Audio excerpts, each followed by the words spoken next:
Hi, folks. Thanks so much for tuning in to another episode of the Hitstreak. Check it out. I got to give a big shout out to my show sponsor, my friends over at AVLX. I also have to give a big shout out to Charles Henry and Ace Young, the amazing performers and producers of the music behind the show, as well as the amazing people that make up the Hitlab creative team, who are the producers of the show. Folks, I have a favor to ask. If you like what you hear, and I know you do, click that subscribe button to make sure you get alerted when new episodes are dropped. Thanks for tuning in.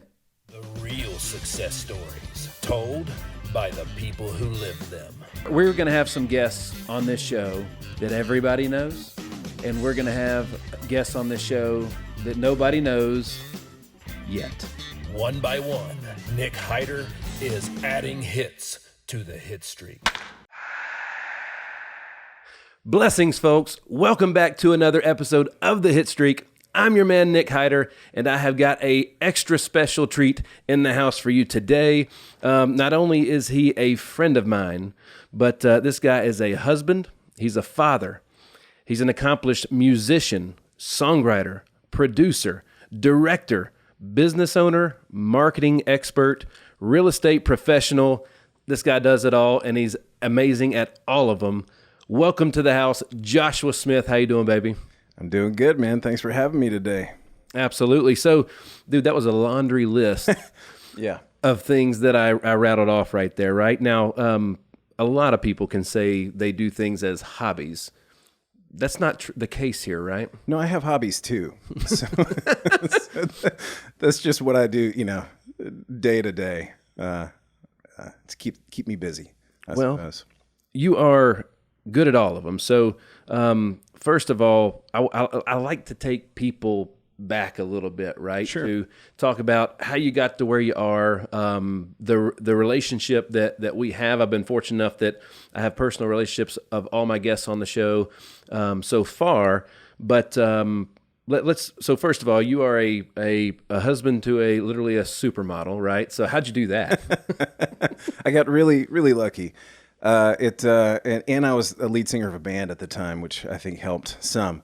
But no, Ginger and I met through a mutual friend of ours, actually, a guy that was kind of helping to manage some things that I had going on at the time. And he introduced us, and we headed off, and it was around the time that I was moving from Los Angeles to here. We actually met in LA. We happened to end up back in Nashville around the same time, by coincidence, maybe. I don't believe in coincidences. That's right. But the rest is history. Here we are. We got the two boys at home, 2 dogs and a cat as well. It's kind of a full house. That's right. And you guys live, what part of, it's outside of Nashville? Yeah. We're near Old Hickory Lake. So we're in Old Hickory now, about to turn that house into a rental, purchasing a house in Hendersonville, actually. So, yeah. Love it. Yeah. Love it. So, you got, and the two boys, how old are they? I got a 4-year-old. And I got a 5-month-old. Well, is he getting 6 months almost? Almost there. I know he's right behind our almost 9-month-old daughter. Right. Yeah. So if we look tired, we are. It's exactly right. Yes. If we look tired, we are. So we got a lot to talk about today, including you have a documentary that we're going to talk a lot about that. But it just was released on Tubi like literally over the weekend, right? Yeah, this past weekend, it was released for streaming online. It's been through a film festival circuit for the last year, and finally got the distribution deal together. And it was sort of a last minute thing. I was notified of it literally. I think I texted you about it last Thursday, and that's exactly when I found out that it was going to go live. But it'll probably end up on some other video on demand streaming services too. Right now, it's just on Tubi. That's fantastic, and it's called Home on the Road. Mm-hmm. And we're going to talk a lot about that in a little bit because that's a big deal. It is. It's a major accomplishment for me. Whenever you're doing any kind of, especially personally focused documentary, it was a 9-year project for me, and and those things last a long time for pretty much anybody that I know that I've talked to that has done this type of project. Mm-hmm. So I'm glad to be able to give it a home somewhere to go to. So. You, I mentioned you were a musician and a performer.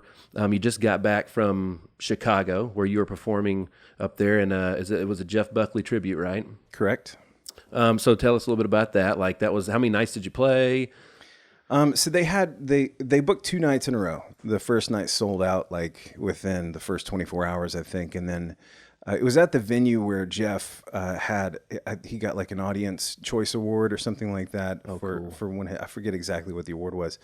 But the owner is friends with Jeff, and they've been doing it literally since the year he passed away. They've been doing an annual tribute there. Mm-hmm. So this was the 24th year, and family endorsed, and it was a really cool thing to be a part of. It's actually the third one that I've done, the third Jeff Buckley tribute that I've done. Incredible. Yeah. Incredible. So as a producer, musician, songwriter, I mean, you've performed with anybody and everybody, I think, at some point. A lot of people, sure, yeah. And you've produced some stuff. I know you've done some work with or for Prince. Well, so yes, Prince sat in with my band in Los Angeles. How cool is that? I mean, I don't know if I can cuss on the show, but it was great. I prefer that we don't, but when we talk about Right. Prince, you totally can. I mean, Dang. You have levity when it comes to Prince. Yeah, sure. You've done production work for Naomi Judd. Yeah, I produced a press kit, an EPK for her. Went and shot with she, and she's so funny. She creates personal relationships with everybody that she works with. So ended up going to her Halloween party afterwards. I met Ashley there. But yeah, anyway, sorry, that just brought back a wave of memories I wasn't expecting. But yes. Oh, dude. I mean, that's what I'm saying. Like, everything that I'm bringing up right now, we could shoot a whole show just right. on those. Yeah, these are all tangents we're going to try to avoid.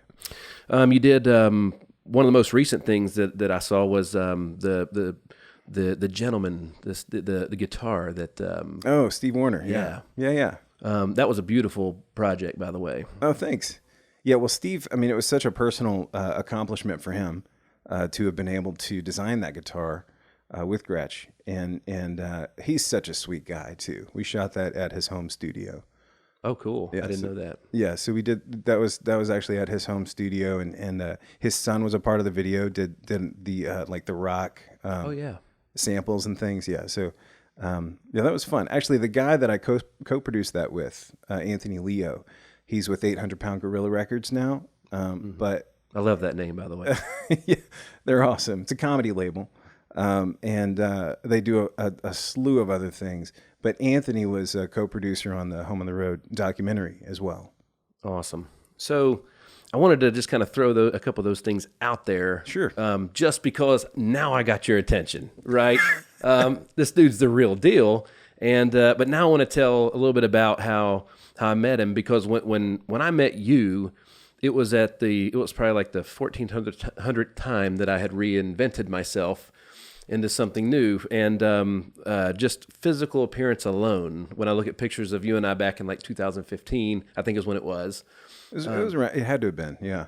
But I knew I fell in love with the guy at that point in time because we were doing a project together, a charity project for my dad and I's nonprofit, Sandlot Sports, a movie in the park series called the Shelby Park Picture Show, in which you were introduced to me by Chuck and Lisa of the East Nashville, and I'm so grateful for them for doing that, and met you as you were the show executive producer of that thing, right? Correct, yeah. And little did you know that obviously they're good, but I was not, and you were basically on your own, and you were having to train me as we went, right? Sure, yeah. But we did 2 seasons of that. We did 2 years of that show. We did two successful years. We did a good job with that show. I feel like, it definitely achieved what goals we had. I learned so much about live event. Now remember, I'd come from the AV production world, live AV production world. I'd come from the hospitality industry, owning nightclubs and stuff. I think I learned more from that series than I did on anything else, because dude, you were shooting. You know how at the beginning of the movie, there's all the commercials and stuff like that? Oh, yeah. Like, we had sponsors, and you made those. I did, yeah. Armstrong Real Estate, I remember, was the big one. And then But yeah, I mean, we shot a commercial for you actually. We sure did. Yeah, all the videos that we aired prior to each show were all self-produced. That was incredible. It was incredible. And the playbills, you attached a drone to a car?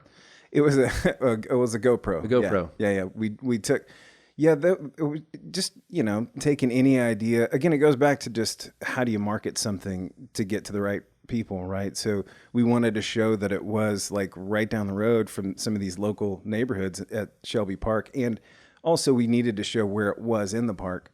Mm-hmm. So I attached the GoPro to the front of I think I was driving a Prius at the time, and just drove. That's right. Through the park straight to where the show was. And then I think it segued into, I got out of the car and walked up and grabbed a handbill from one of the girls that was volunteering. Mm-hmm. It was all part of that video. Yeah. Well, we're going to talk about it in a little bit. We're up to something. We're up to something new. We are. And what we're doing right now, that we're going to kind of like leak and unveil, because we haven't really talked about it yet, is all stems from that series back then, because I was so amazed, because your company, True Source Entertainment, was basically a godsend for that. That thing wouldn't have happened without you in your company. You know what I'm saying? So I was so blown away by the quality of everything that you did. What we're doing now, literally 6 years later, it took that long, stems all the way from the inspiration that I got during that time, as well as you were recording some awesome stuff musically. Sure, thank you. So that was the other thing. And so you hear this guy talk, and you look at him. Wait till you hear him open his mouth. You need to listen to him sing, because it doesn't sound like that. It's crazy. It's so much soul, so much funk, man. It's awesome. I freaking love it. Fiona, you got to hear it if you haven't yet. You know what I mean? All right. So you have you've worked as we mentioned before, the founder of an advertising marketing agency, True Source Entertainment, and you're the founder of a real estate group called the Home Agent Group. Correct, yeah. Right? Yeah. You have helped brand and voice the messages of so many startups, other artists, and small businesses, while continuing work on your own crafts, music, film, photography, family, like the whole 9 yards. I mean, you've built websites. Like, dude, you do it all. You do it all. It's true. You do it all. And you do them well. Well, thank you. A lot of, just so people, again, we talk about context, you talk about history, so that people understand you can't just like walk out the door and start building websites, for example. You kind of have to know how to do something with that. So, that's just one good example that's a through line from when I started playing music. I needed a website. This is back in MySpace days. Started a MySpace page, learned how to HTML code just so I could customize my banners, because you couldn't just upload a banner image back then. You had to. Do you remember MySpace? I do. You remember having to do that crap? I do. And I had to put in like SoundCloud, embedded players and things like that on my MySpace page. I think back then they didn't have music players. That's right. Anyway, so that was my first exposure to doing any kind of web stuff. But then I learned WordPress and was coding WordPress websites pretty much right away, because I needed a real site. But again, out of necessity and out of an inability to pay other people to do some of these things, I had to become an expert in my own regard to be able to achieve what standards I had for my own stuff. And then that... There it is. And then that grew into really spawning what True Source Entertainment became as a production company. Plan Left became as an advertising company that I helped my brother start. And now, Hitlab and all of the various things that I've done, including the real estate company, is all based around all of these different resources that I've had to develop and manage and maintain over time to be able to continue to do what I've been able to do. So a lot of our audience is entrepreneurs, business owners, folks that dream of being entrepreneurs and business owners. And what you just said is so important. And honestly, that's a whole show in itself. But like you learned how to do all these things out of necessity, right? And one of the most valuable things that you taught me back in the day is one of the biggest mistakes young business owners and entrepreneurs make is you have a choice. Do it yourself, learn to do it yourself, or pay somebody that knows how to do it for you, right? Right. And most entrepreneurs don't take the risk of learning it, but they don't pay for the quality Right. of somebody good. And you taught me that very early, is like, this is what anybody that's below this rate for what you're asking, you're not going to get what you want. Exactly. Yeah. Right. So you like pay for what you get. Right. Right. So, and that's when you look at, now nothing's going to be perfect. I think Steve Jobs said, if it's perfect when you release it, you waited too long. That's probably true. But at the same time, like, if it stinks, it stinks. Right. Exactly. Yeah. I mean, I think the most important choice that an entrepreneur can make, and I use that term to describe someone who is already one or someone who's trying to become one, is you have to decide early on what your standards are going to be, right? You have to know whenever you make a decision about whether it's a logo or it's an email that you're going to send out to your audience, you have to know what standard you're setting, because that's the bar from which you're going to operate from then on. Mm-hmm. And like, from a video production standpoint, it's a great example. I know a lot of artists and managers and people in the music community that'll hire, Joe run and gun over here for $500 to do a video. And it's become a standard for labels, like modern day major music labels, to pay very little money for this production to go out. And there are a lot of people that can produce great quality products at that rate, but it's not sustainable. Right. You call back 3 months later, or that guy goes looking for that same videographer 3 months later, they found another way to make more money, better money. And so it's a constant turnover. And if you're trying to do something on your own and you're bootstrapping something, it's better to jump into and know and be able to set an expectation for yourself according to your standards for what you need that production quality to be. Right. And if that means that you got to learn and go out and do it yourself. I mean, I'm one of those people who's had to learn how to delegate. Mm-hmm. I own multiple operations at this point. Yeah. But I don't do the day-to-day operations for those things typically. And the reason is that I'd be stretched way too thin and I'd never see my kids. You never see your kids. And the quality would not. And the quality would suffer greatly, because I've done that before too, mm-hmm. And that goes for me, that's all a part of the standard conversation, right? It's not just standards about what you're going to produce for yourself and what you need your brand to be. It's also the quality product that you're producing as a result of how far you're stretching yourself thin. Yeah. You know what I mean? Another thing, I don't know if you remember saying this to me, but a lot of the logos that I have today, you created those for me. Right. Including my own Nick Hyder logo, the NH logo. And we were working through it.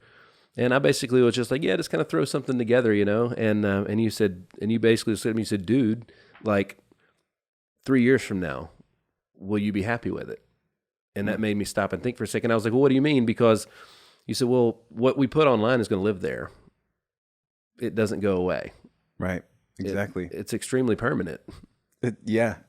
Yeah. And I mean, and we live in a world of things flash before your eyes. Yeah. Right. So people forget the permanence of these conversations, mm-hmm. Because it's an ongoing conversation you're having with your audience for everything that you put out there. Mm-hmm. And a lot of artists tend to overthink that. Creatives tend to overthink, oh God, well, this is going to live out there forever. I also had a mentor and guy that I worked with who played keys for everybody. Who was Miles Davis, MD, and Alanis Morissette's MDs, one of the best jazz pianists in the world, Darren Johnson. Oh, yeah. And Darren, we were in the studio together producing a record. And one thing he said to me about that, he said, I was like, well, I mean, it's got to be right, man. Like, you got to. And he said, Josh, just lay it down and walk away from the microphone. He said, what you do today is going to be so different from what you're going to do in 20 years. It doesn't matter. This is just a timestamp. Every record you produce is just one timestamp right now. So, on that note, let's make sure our folks understand what we're saying. So, it doesn't have to be. It's not going to be perfect when it first happens, but it's got to be good enough that you get the opportunity to do it again. 100%. And show the evolution, right? Yeah. Yeah. So it, again, it's all about, I mean, maybe a better word is self-awareness, like know what you're setting a bar with everything that you put out there, right? So where do you want that bar to be? Look at your competitors, look at your peers, look at the people that you want to emulate, and what's the bar they've set, right? If you can't afford a $50,000 video, then don't shoot for that. Right. You know what I mean? There are movies that are shot on iPhones now. That's right. Right? I actually do walkthrough videos. I probably shouldn't say this, but I will do a walkthrough video. I bought an iPhone 12 Pro specifically because I looked at the specs for this phone, and I knew that I could shoot walkthrough videos with this phone. Yeah, it's an incredible camera. It's an incredible camera. It's got 3 of them. Yeah, see, those are all. I don't know if you, yeah. Those are 3 cameras on that phone. That's right. And so the wide angle perspective I can use to shoot a walkthrough video. Well, it's okay that you said that because, like, you could put the same camera that they're shooting the next big blockbuster with in an amateur's hand, and they're not going to know what to do with it. So right. So I mean, obviously, actually, that's a funny point that you make, because we just ran into this issue with one of my listings. Okay. My wife is helping to promote a listing, and she put it up online, and people were calling it a scam because she wasn't the real estate agent, and she was posting about it, and she had to clarify, no, my husband's the real estate agent. Oh, but these photos are too good. This has got to be a scam. She's like, no, my husband's a photographer. I took all those photos, and I did that entire thing with my phone because I was in such a rush. I didn't have time to go home and get a camera. You know what I mean? Yep. It does. You know, you do have to know how to use the equipment. Absolutely. But you don't have to buy a $50,000 camera to shoot that video if you know how to do it. That's right. That's right. Well, it's like, there's no excuses, folks.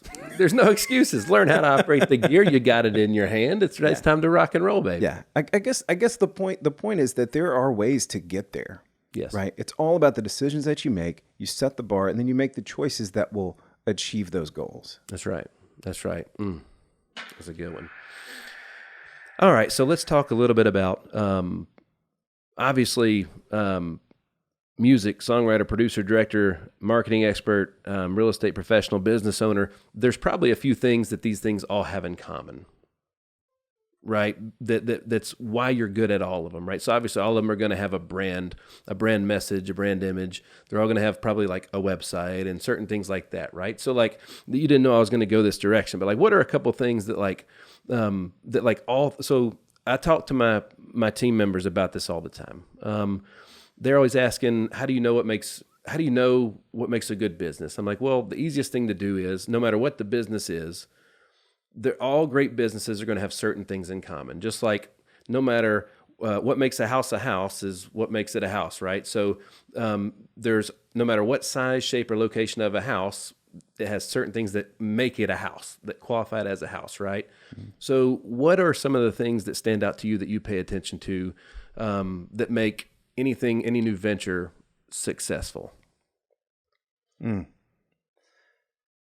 Well, you know, one of the things that I've probably always talked about, because it's a common, I'm thinking about when I consult with other business owners like yourself.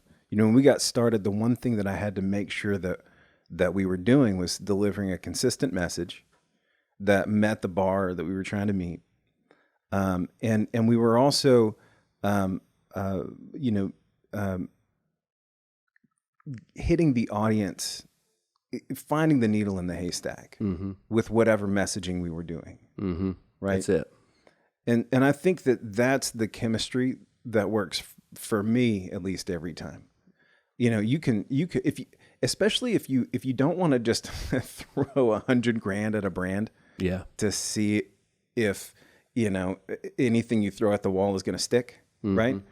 The way to play that game smarter is to make sure that you're delivering a brand that's always speaking to the audience you want to speak to. Your messaging is always talking to the person in that audience that you're trying to get to listen to you.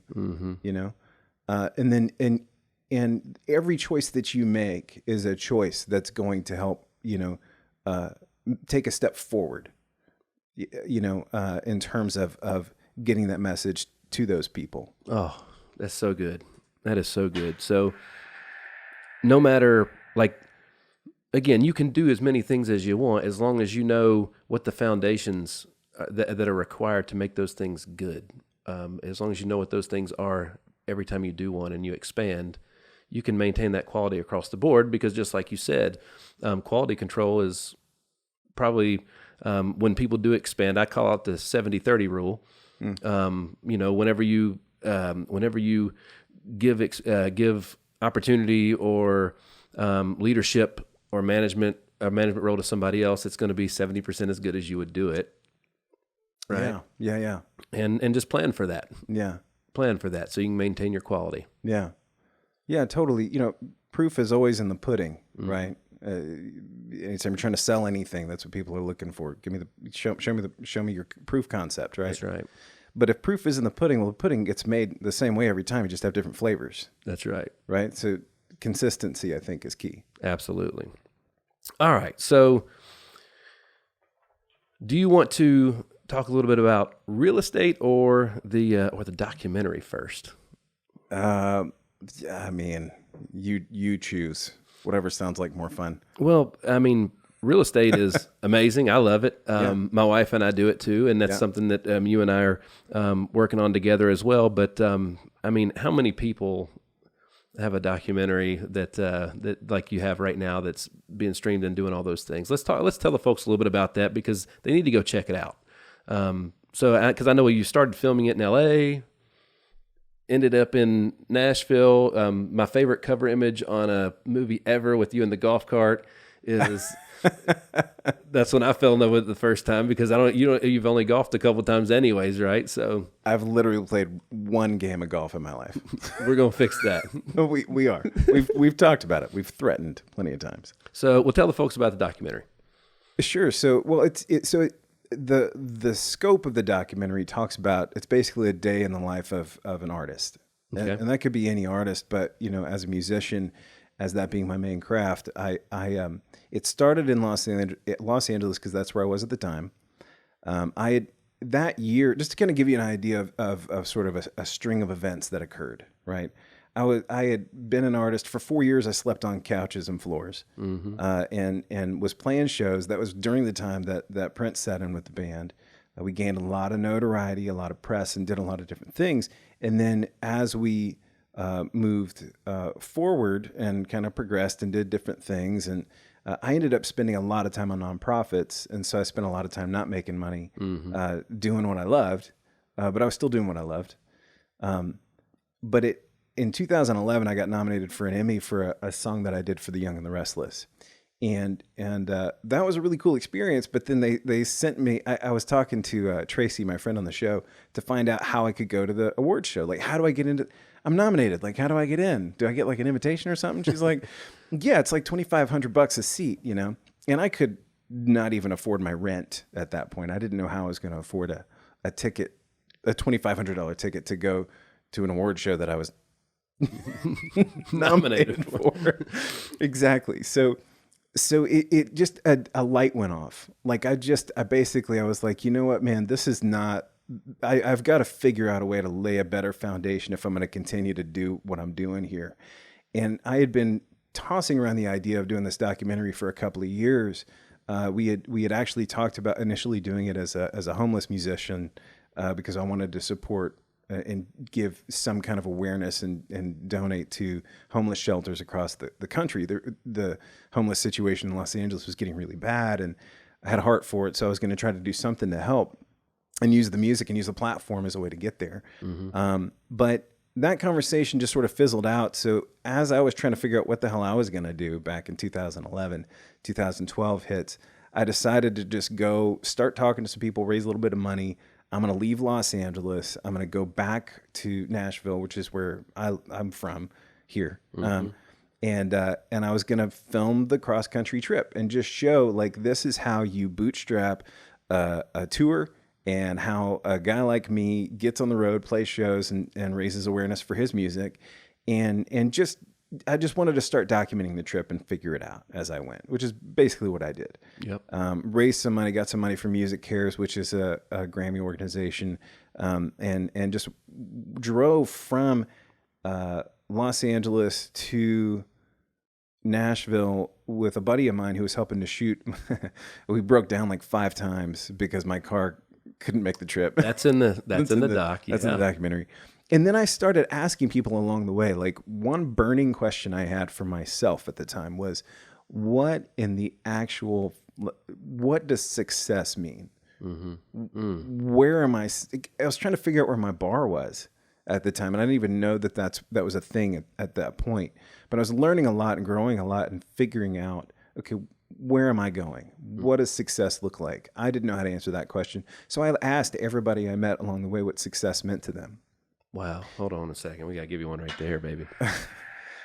And as we went, as you get a lot of those standard responses, but as you watch the documentary, you realize like there's a little bit of an arc that occurs through these answers and through the realization that occurs in a situation like I was in. Yeah.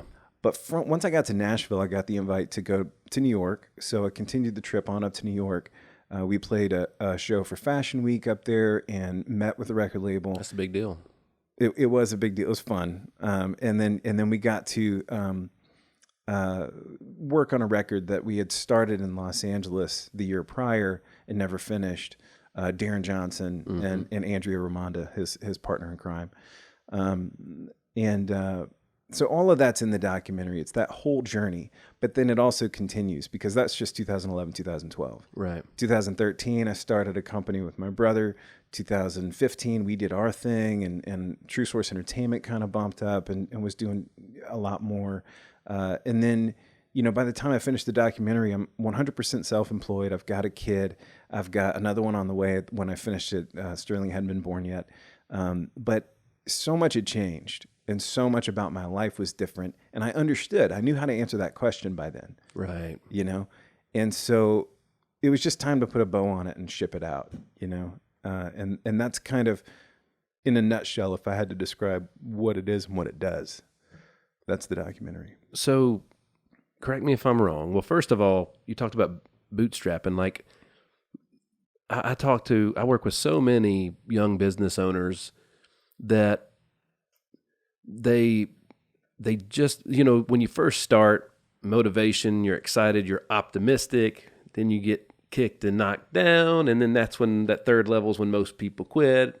When if they fight through it, then they get a little bit of momentum, and then that's where they find their success on the other side of that momentum.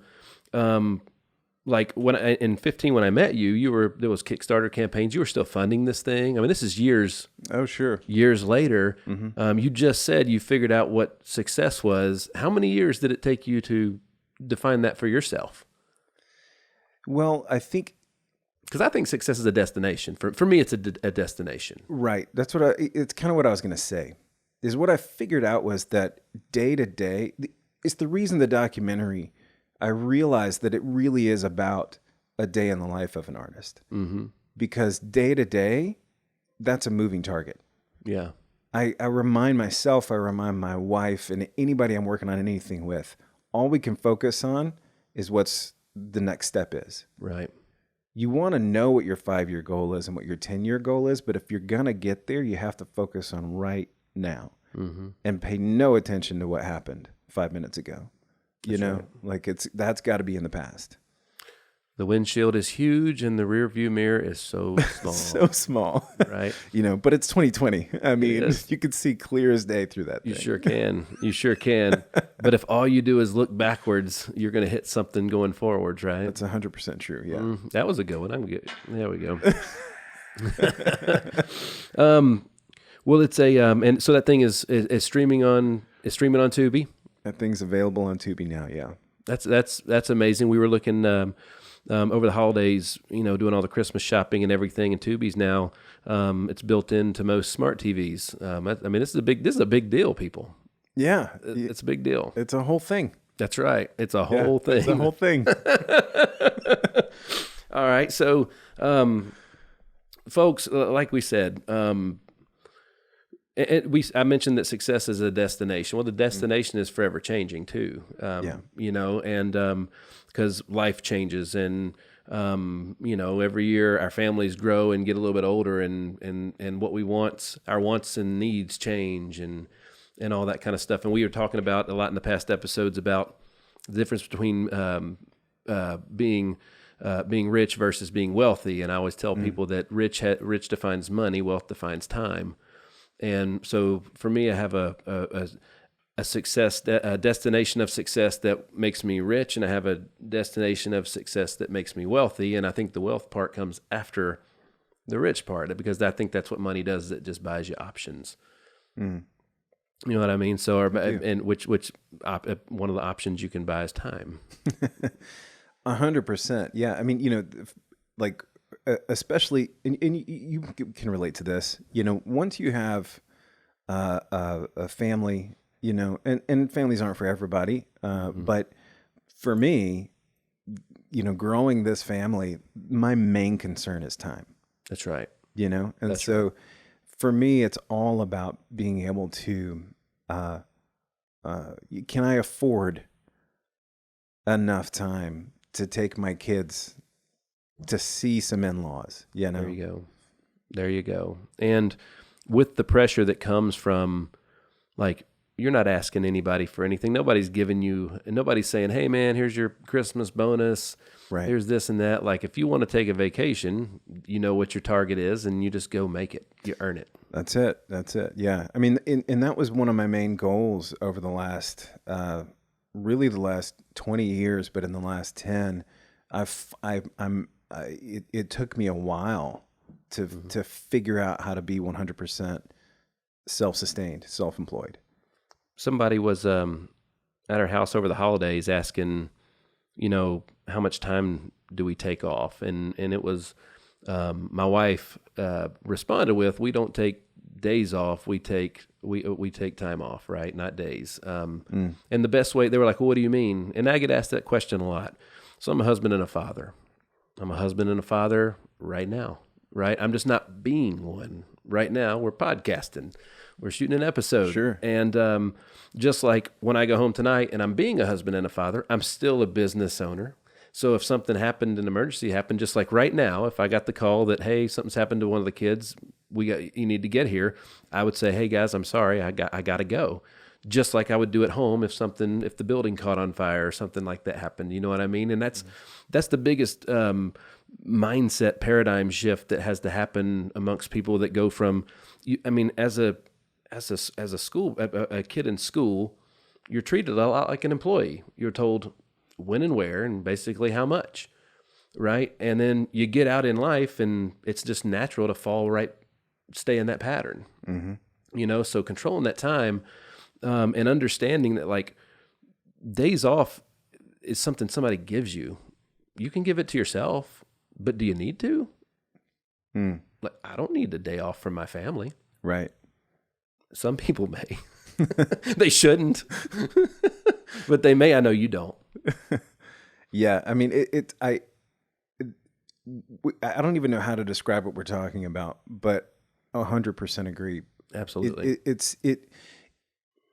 It was one of the problems that my wife says I have a real problem with authority, because I hate people telling me when and where and how, when it comes to what I'm doing, because I've always been a self-managed kind of person, There you go.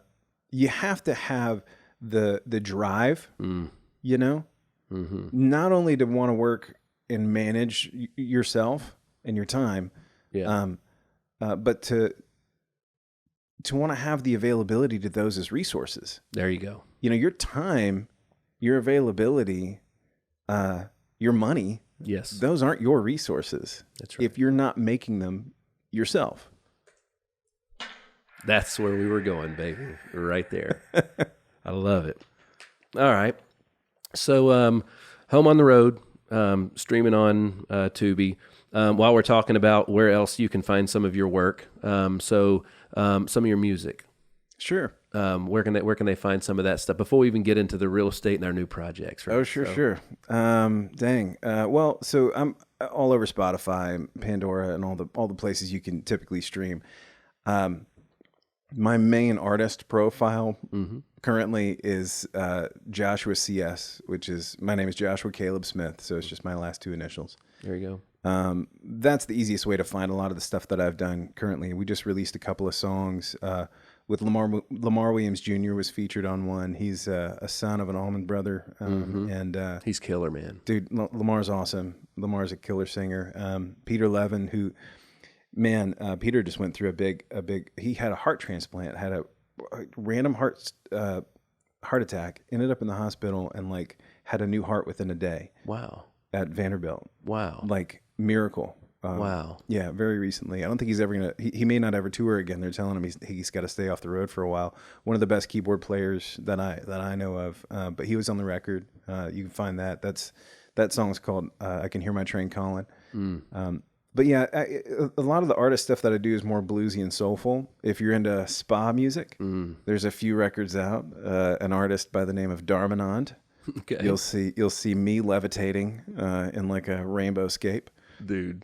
I've got mindful meditation, piano libre. If you really want like a full list of all the different places to find the music, because I'm currently, like, I just got signed to do, or we're about to sign 20 more songs with one of 800 Pound Gorilla's imprints. So I'm constantly releasing music still. Yep. But it just depends on what you want to hear. Absolutely. Man, see, everything that, I mean, think about all that's going on. We're about to get into real estate. We're going to talk about how you got your first $1 million deal. You know what I mean? Like, still putting out music, documentaries, producing stuff for world-class artists. I mean, it just goes on and on and on. And that just goes to show you, going back to the point you made earlier, you've had to learn to delegate and maintain quality. Folks, it can be done. 100%. It wasn't easy. Lots of bumps in the road. Yeah. Mistakes get made. Yeah. Hills and mountains. That's right. That's right. More mountains than anything, right? That's right. Yeah. The funny thing is once you climb a mountain in business like that, like we're talking about, and then you look back, Yeah. all of a sudden it gets smaller and smaller. It does. The view changes every time you reach a peak, you know? Mm-hmm. Yeah. Incredible. All right, let's get into some real estate, because living in Nashville, they say everybody here's a real estate agent, yet the statistics would say that the average real estate agent in Nashville makes like $30,000. So how is that? It just doesn't add up. It doesn't add up. Let's talk about it. Yeah. Sure. Some of those real numbers, at least the last ones that I looked at, I mean, there's 40,000 licensees in the state, and over half of them are in the greater Nashville area. The average real estate agent on like the national average is like 4 deals a year, I think. Jeez. 20 to 40,000, somewhere around in there. 30, I guess 30K is probably right. Yeah. That's poverty. That's yeah. I mean, I made 30K my first year, and I got my license in August. Wow. You know. So 5 months. Yeah. Is that right? August, September. Yeah, 5 months. I don't know. The holidays are still wearing off, right? But that's incredible. Well, it's, you know, again, it boils down to, I made the choice because I knew it was going to be a way for my wife and I to get into investments in real estate. I actually called a friend of mine, someone I took her daughter to prom, actually, in high school. We'd known each other for years, and she became my mentor. Okay. And so I started in real estate with a mentor for my first 7 or 8 deals. Okay. Had a really strong first year, really strong second year. This year has just skyrocketed, doubled in volume and sales. Got my first $1 million deal this year. Boom. Multi. But I mean, you know, again, I think it's all about knowing what choices you're going to make, which you have to know your goals to know what your choices are going to be. And that way you have a trajectory, you have a path. If you think getting a real estate license is going to make you a lot of money, don't do it, because that's not going to happen. It's hard work. Yeah. It's every day. And especially starting out at 7 days a week. But, you know, one of the expectations I set with all my clients, and one of the things that I do now, is I delegate not just how my deals happen. I have a transaction coordinator I have a team of people. So I have someone that does everything outside of the stuff that I do myself. And, but then I also have a time frame that I'm available. Okay. Right. So 24/7, that's 7 days a week. Yep. For most agents. But I tell everybody I work with, look, I'm up, I've got the kids in daycare by 9 a.m. So, and then I'm available till about 4 o'clock. Mm-hmm. Then after that, I'm picking the kids up. I can do phone calls until around 5.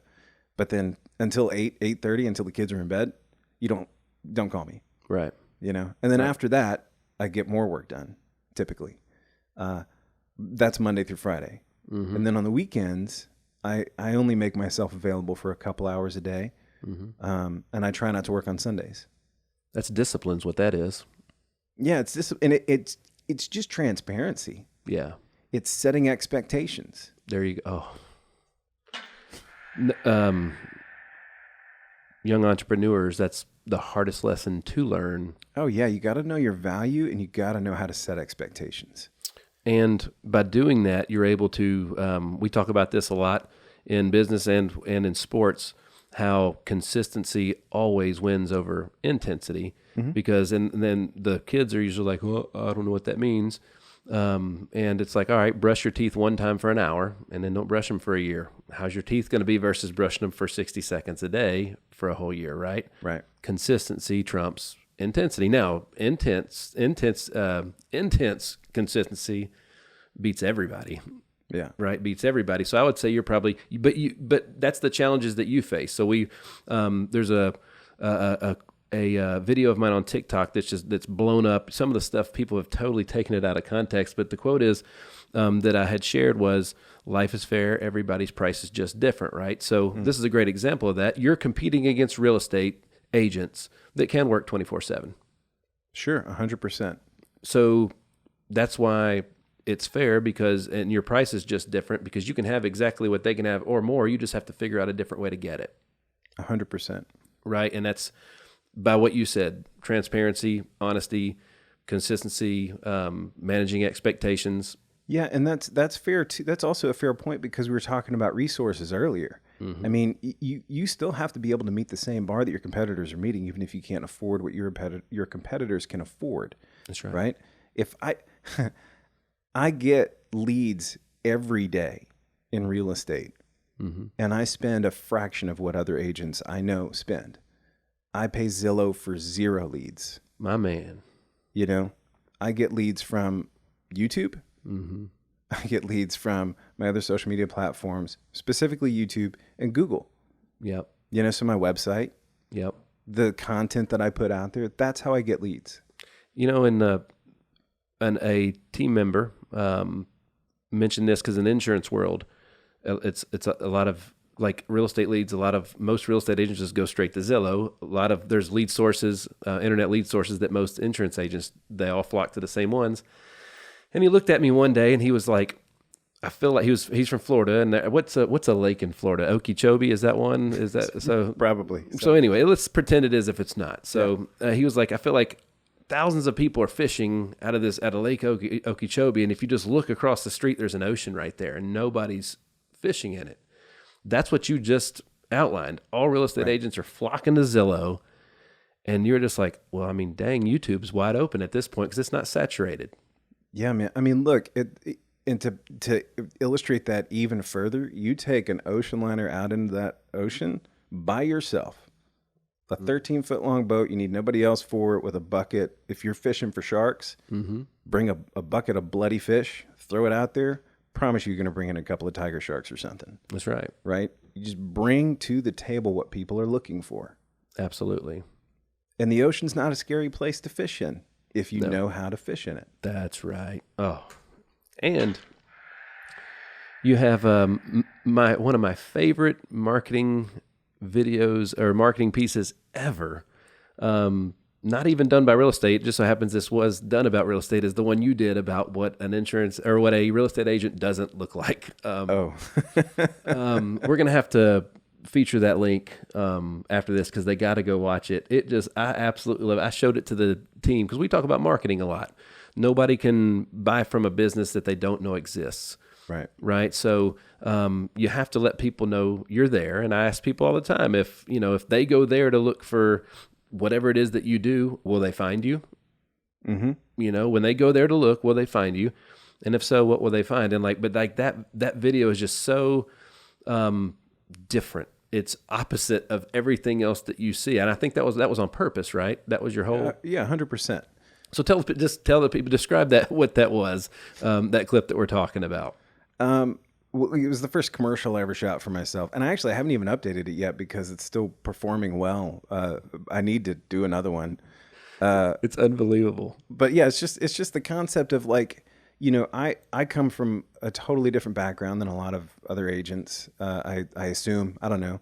I kind of chose to go that route and deliver that message because I think it is different working with someone like me who's gonna literally come to a listing appointment looking like I look right now, Which is awesome. I'm not gonna be wearing a button down because, dude, I've been playing music for 25 years. Like I'm not gonna dress up in a suit. That's just not who I am. There you go. And that's okay. Again, honestly, the whole point of the video was, if this is how I'm going to be introduced to people, let's go ahead and set some expectations up front, dude. And it's so well. The quality is great. I mean, there's a high five, in the middle of it. It's actually a shotgun or a Top Gun high five. That's right. That's right. Oh, dude, it's so good. Like I love that. That's the kind of marketing I love. It's fun. It's creative. You remember it, which is the point of marketing in the first place. Yeah. So I tell the agents all the time, the purpose of marketing is first you got to get people's attention, and then you got to gain their trust. That's the first two things you need to worry about with your marketing. And that one just absolutely nailed it. Just absolutely nailed it. It's as good as it gets, I think, until you do your next one, I guess. Until we do the next. Yeah, no, I've got shoes to fill with whatever the next one's going to be. But they're not the type of shoes most real estate agents would wear. So, all right. So, how did you get your first? I mean, every real estate agent's chasing the $1 million deal. Sure. So, talk about the journey to that. Well, one of the best pieces of advice that I got early on was, most of your business is going to come from your sphere of influence. Mm-hmm. And your sphere of influence is everybody that you know. And it expands into those people that know, like, and trust you and their sphere, right? So it's all about constantly trying to tap into your referral base, which is effectively family and friends and people you've done business with. Right. And I have a long history of business, but when I got started in real estate, it was all other business. We're talking about the entertainment industry. Well, you had a brand crisis because I tell our new agents when they start, most companies will say, "Hey, go the prospect where you breathe. Your family, friends, go hit them up." And I'm like, well, they know you're new at this. They should, if they shouldn't buy from you. Exactly. They know you don't know what you're doing. Exactly. No, that's a great point. Actually, I want to reveal something to you. Mm-hmm. My brand has gone through a very specific planned evolution. So one of the things that happened around the same time I shot that commercial, I did a button down headshot, and I had a business card that was more formal in the beginning, but the logo was the same. And all the font choices and everything were what I knew they needed to be long term. I just had a picture of myself that was a little bit more, hey, I'm an agent, without the jacket, just a white button down. The following year, I did a picture in the leather jacket and looked more like the video. Mm-hmm. If you notice in the video, I did wear a button down. Yep. And I do have a button down in that photo. But the next round is going to be probably a jean jacket and a t-shirt, or whatever, it's going to continue to evolve in that direction. But again, it's about the point of entry. As a new brand, I got to show some professionalism until I can show some proof in the pudding.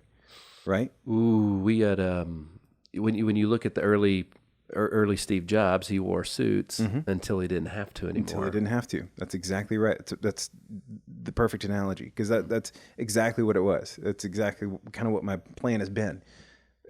After 3 years, I'm planning to get my broker's license, and I'm planning on, and that's how long I've had a license for too. It's really not been that long. But I've got like, plenty of business in the works at this point that I can go ahead and start making some of these transitions. Again, we live in a fast-paced world, so these things don't have to last for that long. That's right. As long as you plan them and phase them, right? That's right. So anyway, going to the $1 million deal, that was sort of a part of the whole process, is in reaching out to all these friends and then going and continuing to network just like I always have, and letting people know, all right, I'm in real estate now. You know me, my business history, so you know what I'm up to. I just continued to plant those seeds, and it's all started to circle back around to a point now where we're friends with some bar owners out of Hollywood who have been looking for bar locations, and there's a very specific way that they wanted to buy real estate, and I just, in working with their attorney and one of the main partners, found a great location here in Nashville for them. We negotiated the deal, and got him into this building. And that was my first multi-million-dollar contract, was working with some friends of ours who we knew from a totally different industry, a totally different past, who know that I can do good business. And in working through this deal with them now, they're buying up every 3-bed, 2-bath house in the neighborhood they can snatch up. So not only did it turn, my first multi-million-dollar deal, but it's also turned into recurring business. So, all right. Well, that is really, really profound in its own way right there, because here we are talking about your friends and family, people that know you're new at this. However, if you have built trust in the past due to good work, so if you haven't had success yet, if you're young in business, or you just really like Nick Hyder 2015, like, well, we had success before, we just didn't know how to manage the money. But if you're new, there's trust to be earned, and your people shouldn't buy from you because they're not doing you any favors if they do. You know what I'm saying? They're giving you a false sense of security. However, if you've had success prior, you can draw from that to launch new things, which that's how serial entrepreneurs become serial entrepreneurs, is they expand. Right, exactly. And they diversify, right? So there's a difference in marketing to friends and family when you're new versus to diversify. And that was what you were doing. Yeah, exactly. Okay. Exactly. Yeah. So awesome. So so it's safe to say your $1 million deal came because of all the quality work you've done prior. Yeah, I mean, I would say so. Because again, it boiled down to what relationships I already had. That's right. That's right. And it's all about relationships. 100%. Yeah. Everything's about relationships. It's something that we've also talked about in both the real estate space and the insurance space, is you have agents who will close a deal and delete the contact. Yes. You know what I mean? It breaks my heart, man. Yeah. And not building that trust and that relationship, it takes time, right? Mm-hmm. And I've always said, in every relationship, I don't care if it's a business relationship or a personal relationship, you always got to make, some people say 2 deposits before you make any withdrawal. I think it's 3 deposits before you make any withdrawal. You know, they're emotional bank accounts we all carry around with us. Boom. Oh man, I've never heard that before. That's good. But it's really important to develop those relationships, and that's so ingrained in my lifestyle and who I am and how I deal with people, then I can't work with somebody that I don't develop some kind of relationship with. Yeah. It might not be lasting, but that's okay. Absolutely. It can happen organically one way or the other. I have people I did work with 5 years ago that have reached out of the blue randomly at different points, to do different things. Mm-hmm. And whether it's 5 years down the road or next year, one good relationship will always amount to recurring, I'll call it reciprocity. That's right. Because it's not just business at that point. That's right. Again, it's a relationship, so it's reciprocal. That's right. That's right. So we're doing some real estate stuff together in 2022. Yes, sir. And I'm gonna bring you back to talk about that. Okay. And in depth, because I'm really excited about what we're doing in that space, and it's a different take, and we're kind of leading into what we're doing here together at the Hitlab and with our wonderful Hitlab creative team. We got some really exciting stuff on the burner, and it's on the forefront, and it's years in the making, right? Years in the making. So, including, I mean, I'm pretty proud of the production of this little podcast we got here. Right. And it's Fiona's off camera right now, who is basically an executive producer of the show at this point, and doing a phenomenal job. But the growth that this show has had, in our we aired 10 episodes in 2021, and we're looking at a full schedule for 2022 with some amazing folks to come in and be guests on the show. But the growth of this thing has been insane. The outreach, not just locally, but like worldwide. We're talking like around a dozen different countries, over half the United States, and growing every single time we run another episode. I mean, it's insane, the growth of this thing, and what it's done, the ripple effect on everything else that we touch, from our insurance agency to the real estate to marketing. You and I have developed and designed CRMs together. I mean, it goes full circle. So, what would you? And it's the background that you had with TrueSource and our work together doing that kind of led to all this. This is something I've always wanted to do, by the way, since I met you in 2015. What would you say? What would be a great way to kind of leak and unveil kind of what we're working on? Oh man, that's a good question. We haven't really put a whole lot of thought into how we want to do it specifically. Well, everybody needs marketing. Everybody needs good marketing. You have a reputation in person, but now you have a reputation online. You have a digital reputation, right? And one's as important as the other these days, right? And the thing that, when we did this show, Josh, the one thing so I went and did a circuit of podcasts first, and I tracked the engagement on the ones that I was on, and the biggest difference that I saw between a podcast that performs well and makes a difference versus one that disappears not long from now is production value, and because that's how you take things seriously, right? So we hired an amazing company in Lance and AVLX to build us a state-of-the-art facility. We didn't, I wouldn't have, you wouldn't be a part of this if it wasn't going to be good, really, really good. And then we brought in amazing people, Fiona, Connor, and the rest of the crew. I mean, we got good people. We do. We have good people, and this studio as a resource, and the plans to expand on this as a flagship resource. What we have in the works is something that I think it's not happening at this quality and at this degree to support small businesses, entrepreneurs, anybody with a business that's in need of, and may or may not even know that they're in need of, the kind of content generation that can happen in a space like this. Content generation. That's it. So, all right. There's a lot of people out there that might not know what that means. So let's tell them what does content generation actually mean? Well, it's exactly what it sounds like.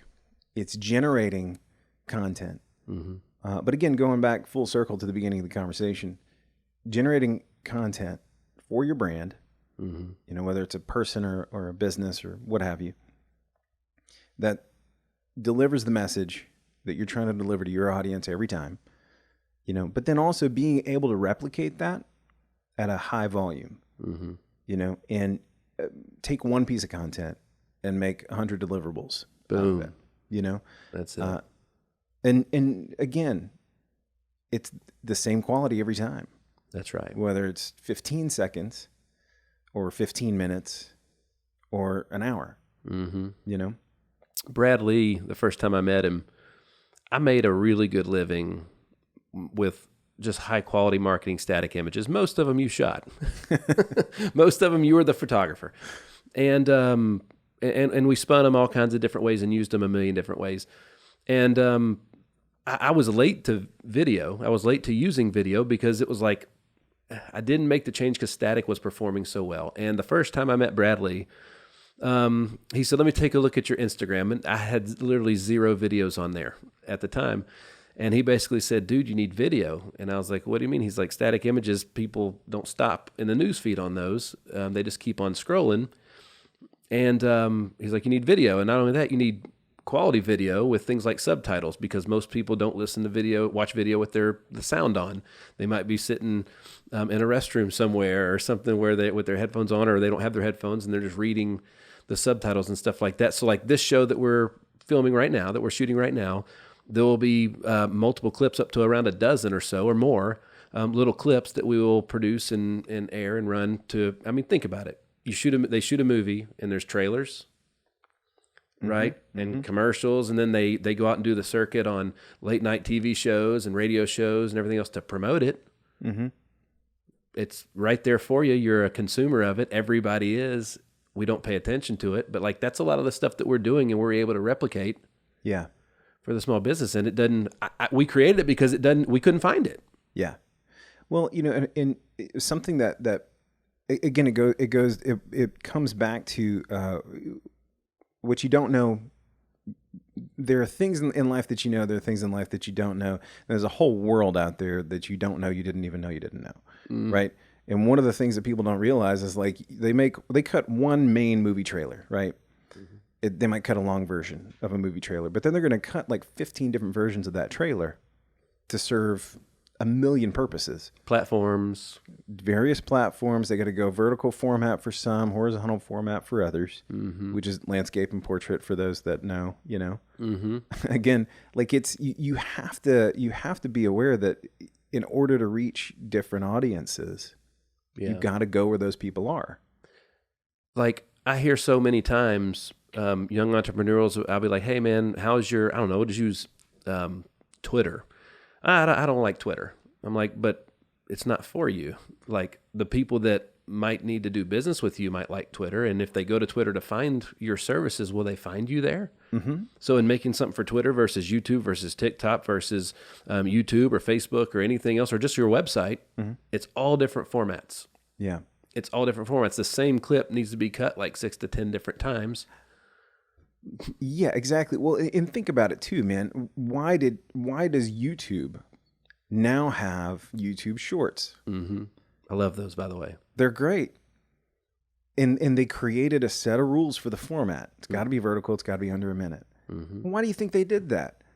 Because Instagram had stories before anybody. Yep.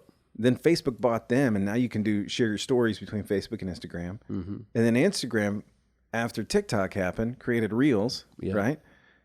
If they realize that they can hit people using these different formats, and that they have to in order to stay on that bandwagon. That's right. You know, Google's not the topmost search engine in the world. Google's actually competing with itself. They bought YouTube because YouTube was the second most used search engine. There's a reason these companies buy each other up and do all the same things all the time. That's right. It's because it's what works, you know? That's right. And you have to be able to continue to keep up with where you're going to find your audience. Yes. And how you're going to get to them is by going there, meet them there.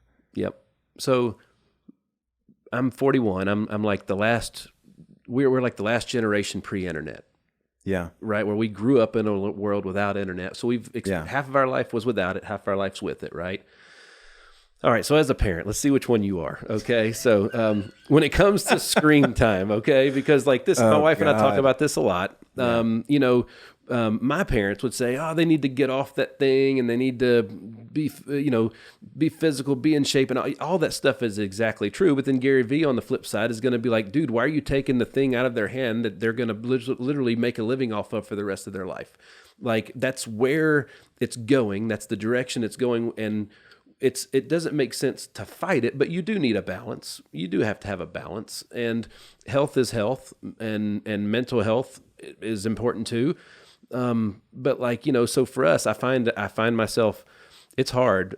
My kid got a gaming system for Christmas. It's one that he's wanted for like literally a year, dude. He was so excited to get it. And since he got it, so he wakes up under the tree. It's the surprise. All he wants to do is plug this thing in and play it, right? And it's like, hey, go 30 minutes later, like, hey, people are coming over, come out here. So the whole first day or two, it's broken up. He can't do it. Since Christmas Day, he's been glued to that thing nonstop. And the old me is like, dude, go outside. It's 75 degrees in December in Nashville. It's weird. That's right. Enjoy it. But at the same time, I'm like, I remember when I got my first Nintendo, and I don't think I left that. My fingers were stuck to the controller for 3 days. You know, it's so funny. I remember getting our first Nintendo, and I remember waking up super early to go play the Nintendo, and my dad was in his underwear playing the damn thing at like 5 a.m. My dad did the same thing. It was Top Gun was my dad's game. That's it. I don't even remember what we had. I think we had like 3 games maybe. But no, there's another element to the conversation. Okay. Because I agree with that. This is how we make money. Mm-hmm. I'm on the damn phone all the time. And I tell my wife, I'm like, look, when it's time for me to retire, I'm gonna be playing music full time. Mm-hmm. I'm gonna have somebody else doing the smartphone stuff. Me too. I'm getting a flip phone. Me too. I might not even have a cell phone. Me too. You might have to page me. Mm-hmm. Like I want it gone. You know, at some point. Yep. But these are our prime money making years, and this is the main tool we have to do that. Yes. So I strongly encourage my kids to learn to use them properly. Absolutely. Know how to use this 10 times better than I can, because you'll make 10 times what I have the potential to make. Right. For me, it's about creating opportunities for them, right? Yes. So I think it's a great way to create really good opportunities for them. Now, another thing, I've got a 4-year-old who's learning, the finger dexterity, like learning how to motor skills, fine motor skills, right? Yep. So I like the idea of the tablet, and we got him a little game console that actually has all the classic games on it. So it's got like everything from Sega, Nintendo, and all the stuff that my wife and I used to love to play. Mm-hmm. We got him a game console because he loves Sonic the Hedgehog. That's his big thing right now. My son too.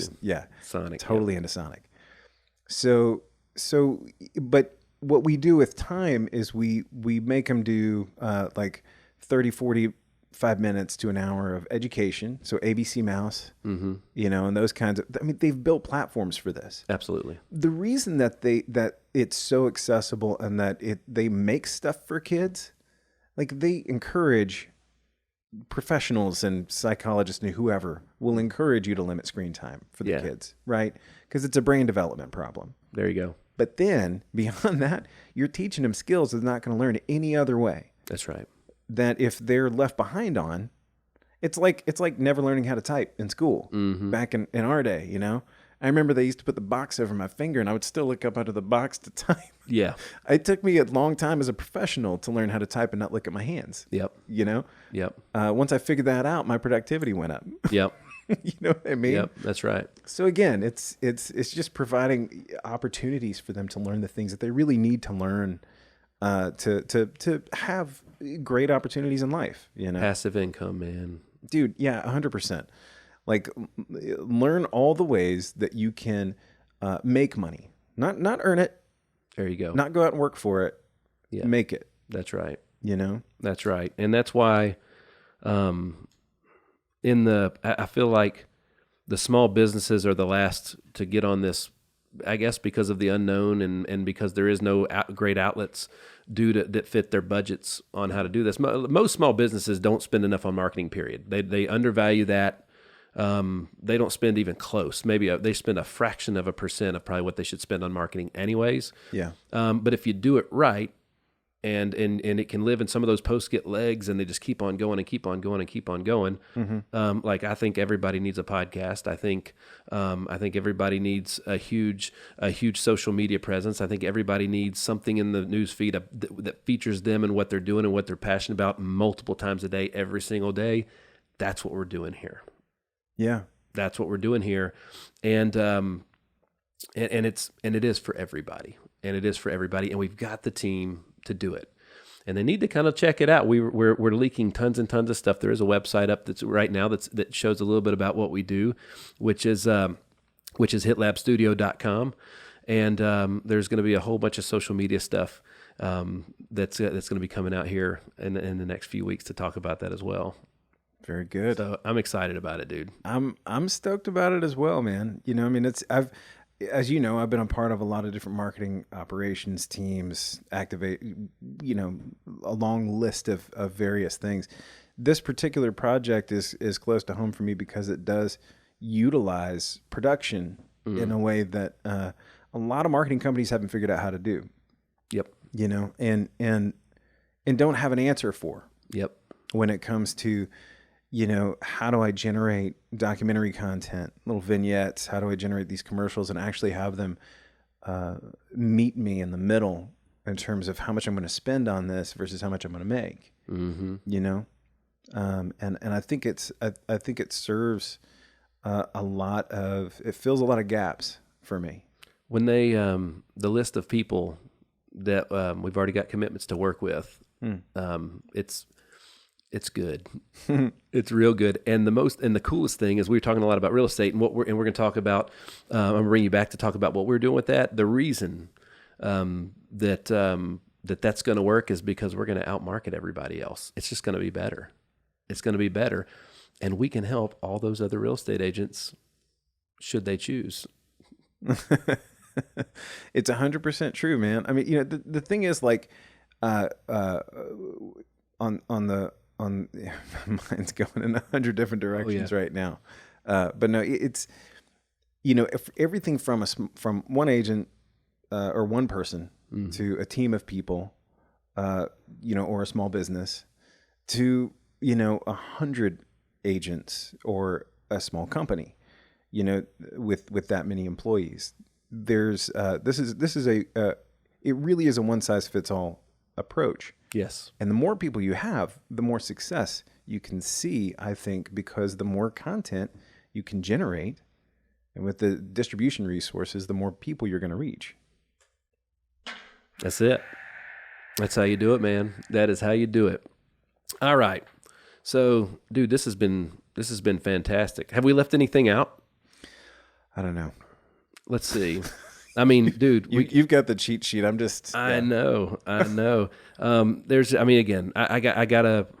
bringing you back like in the next few weeks to talk about some of the real estate stuff that we're doing. Cause it's a lot of fun. It's just, I think what makes me the most excited about is I just like the creation part of bringing things to life, bringing people's visions to life. And, that was one of the things that inspired me most is, this Movies in the Park thing. Like, we basically built the gigantic screen to serve as a scoreboard on the baseball field, and what more American thing to do than watch a movie in the outfield of a baseball field. But like there was so much. I mean, the whole watching that thing come to life, it changed something in me. It woke something up, and it's something that I've been extremely passionate about ever since. And my wife and I have been extremely blessed. We've done very, very well with digital marketing. Especially in the health insurance, the world of health insurance, that has been something that made us different and separated us from everybody else. And quite frankly, it made it easier to gain people's trust that way because we met them where they were in a trusted, reliable platform. Yeah, totally. You know, it's interesting so going back to lead generation or any kind of marketing and how. What the different types of marketing are going to get you as a result. You know, you can just go buy real estate agents are a great example. You can just go buy a Zillow lead or a lead from anybody anywhere. Right. And work those cold, they're called cold leads for a reason. You know, you got to work them, you got to warm them up. Or you can put out content that speaks directly to the people that you want to be working with. You get to choose who you work with first of all. Right. And you put this content out there to have this ongoing conversation with them. When I get a YouTube lead, they already know so much about. I feel like I'm picking up a conversation from somebody I went to college with. Oh, you know what I mean? It's hard to compete with that. It's hard to try to find that somewhere else. That's right. and generating content and then delivering that content to people, what you're doing is you're starting a conversation. That's right. And then the more content you put out there, the more conversation you're having with those people, the warmer those leads get. Especially in Nashville. Folks, you're asking people to entrust you in a six-figure decision. Mm-hmm. And think about that. Put yourself in their shoes. Right. Like, that's a big decision, man. And like, there's a lot of trust that comes. Yeah. It's the same decision from someone who has never spent that much money before to someone who spends that much money on a weekend. That's right. That's right. It's a lot of money regardless. That's right. Of who you are. That's right. That's right. Well, brother, this has been freaking awesome. We covered a lot. Let's kind of recap, make sure everybody knows where they can find stuff. So first of all, we mentioned you can check out some of our one of our newest ventures at hitlabstudio.com. So much more to come on that. You can check out Josh on Instagram, TikTok, and Twitter at Listen to Joshua. You can True Source Entertainment. That URL is TrueSourceInt.com. TrueSourceInt.com. Beautiful website there. Let's see. You can one of his many performing names, Joshua CS, on all streaming platforms. You can check out the Home on the Road documentary on Tubi, which is absolutely phenomenal. It's so cool. I mean, that was literally like you said, almost a decade in the making. Mm-hmm. Fantastic, dude. Thank you so much for coming on and hanging with me today. Absolutely, man. Yeah, no, it's a pleasure it's always a good time to hang, always good to get a chance to sit down and I think it's important to have these conversations, What this podcast is doing is I think a great connector for all the things that you and I have ever done together. Absolutely. And bringing the people that we've worked with, that you work with, onto a platform like this where we can have some of these, let's pull the curtain back a little bit and have a conversation. Let's go. Yeah. I think that's important. Yeah. Well, I'm excited for the new year of 2022, and dude, everybody should be. It's a great time to be alive. It's a great time to be on Earth, man. It's just a good time. So I think it's a good place to bring it home. Thanks again, folks. Thanks so much for tuning in to another episode of the Hit Streak. Once again, I'm your man, Nick Hyder. God bless.